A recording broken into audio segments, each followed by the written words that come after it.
Hello friends, આજે હું તમારી સાથે શેર કરીશ એકદમ નવી રીતે ભરેલા ગુંદાના શાકની રેસિપી. વિડીયોમાં બતાવેલી રીત મુજબ તમે શાક બનાવશો તો ઘરમાં નાનાથી લઈ મોટા સુધી બધાને પસંદ આવશે અને બધા બબે રોટલી વધારે ખાઈ જશે તેવું શાક બનીને તૈયાર થશે. શાક બનાવવા માટે સૌ પહેલાં આપણે એક કાગળ ઉપર આ રીતે થોડું મીઠું ફેલાવી દેશું. ત્યાર પછી એકદમ સરસ તાજા અને લીલા ગુંદા હોય તેવા ગુંદા લઈ લેશું અને ગુંદામાં ઉપર જે આ ટોપાનો ભાગ હોય તેને આપણે કાઢી નાખીશું.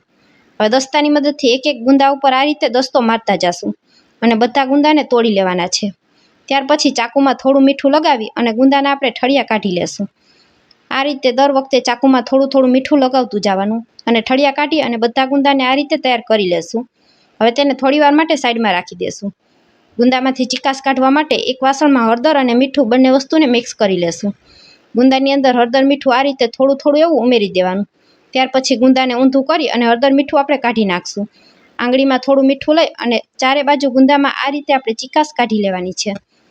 આ રીતે હળદર અને મીઠાથી ગુંદાની બધી જ ચીકાશ નીકળી જશે. બધા ગુંદાને મેં આ રીતે હળદર અને મીઠાથી સાફ કરી લીધા છે.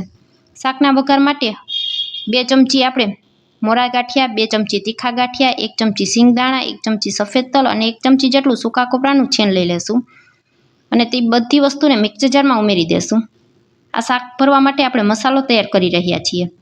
બધી વસ્તુને પલ્સ મોડ ઉપર પીસી અને કચરું એવું તૈયાર કરવાનું છે.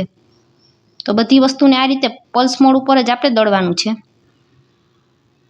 હવે તેને આપણે એક વાસણમાં કાઢી લેશું અને તેને થોડીવાર માટે આપણે સાઈડમાં રાખી દેશું. ત્યાં સુધીમાં 1 ડુંગળી, 7 થી 8 લસણની કળી, 1 લીલું મરચું અને 1 ટુકડો આદુનો લઈ લેશું અને તેને પણ એક મિક્સર જારમાં ઉમેરી દેશું.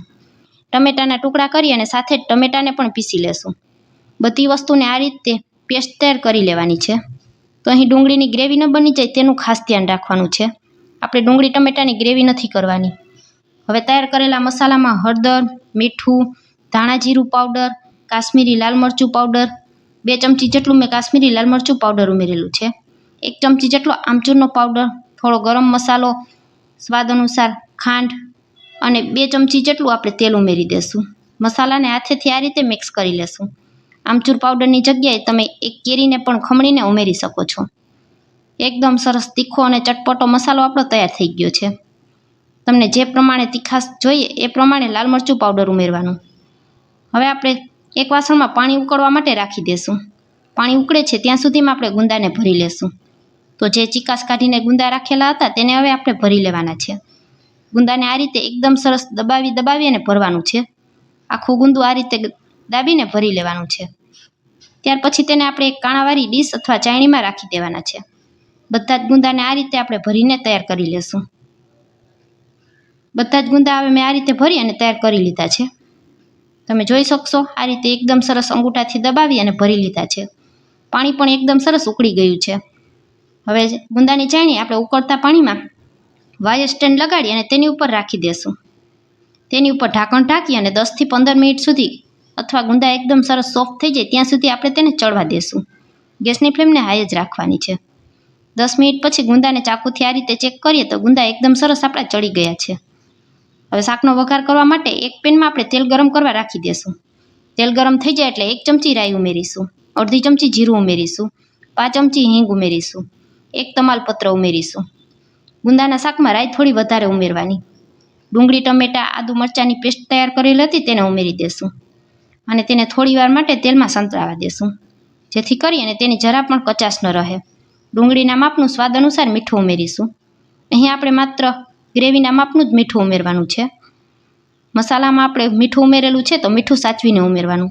હવે ગુંદા ભરતા જે મસાલો વધેલો હતો તેને ઉમેરી દેશું. તમને વધારે મસાલો પસંદ ન હોય તો તમે સ્કીપ પણ કરી શકો છો. હવે 2 મિનિટ સુધી બધું તેલમાં સંતળાવા દેશું અને આ રીતે શાકમાંથી તેલ છૂટું પડવા લાગે એટલે આપણે તૈયાર કરેલા ગુંદા ઉમેરી દેશું. ગુંદા આપણા એકદમ સરસ ચડી ગયા છે.